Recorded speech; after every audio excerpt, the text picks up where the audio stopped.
Yeah, that was me last Saturday, let me tell you about it. So I finally work up the courage to ask this girl out. We decide to meet at this fancy restaurant. I'm thinking, this is going to be great, like a scene out of a romantic comedy. Spoiler alert, it was more like a scene out of a disaster movie.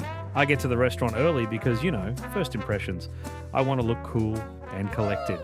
Instead, I'm sweating like a marathon runner because I underestimated the walk from the parking lot. Nothing says I'm ready for a date, like a guy who's drenched in sweat. She arrives looking amazing, and I look like I just ran through a sprinkler. I try to play it cool, but the waiter seats us right next to the kitchen. So every time the door swings open, I get a face full of steam and the delightful aroma of burnt toast. We start talking, and things are going okay.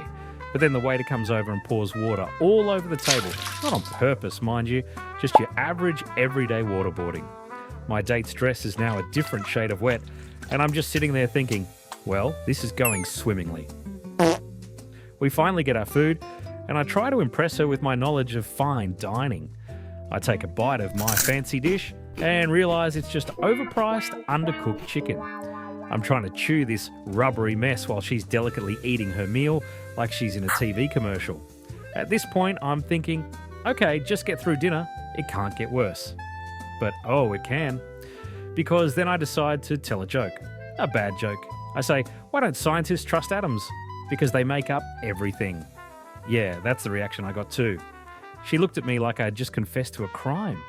The silence was so loud I could hear the crickets forming a band. So we awkwardly finish our meal, and I suggest we get dessert somewhere else, thinking a change of scenery might save this date. We get to this cute little ice cream place, and I order a cone. I take one lick, and the whole scoop falls onto my lap. Perfect. Now I look like a toddler who's just been let loose at a birthday party. By this point, I'm ready to call it a night, but then she says, let's go for a walk. I'm thinking, great, more time for me to mess things up. We walk through the park and I'm trying to redeem myself. I see a bench and think, let's sit and talk. I sit down first, but I don't realise the bench is wet from the sprinklers, so now my pants are soaked. I try to laugh it off, saying, hey, at least it's not raining. She just stares at me and I'm like, yep, I've lost her. Finally, we decide to call it a night. I walk her to her car and she gives me a hug.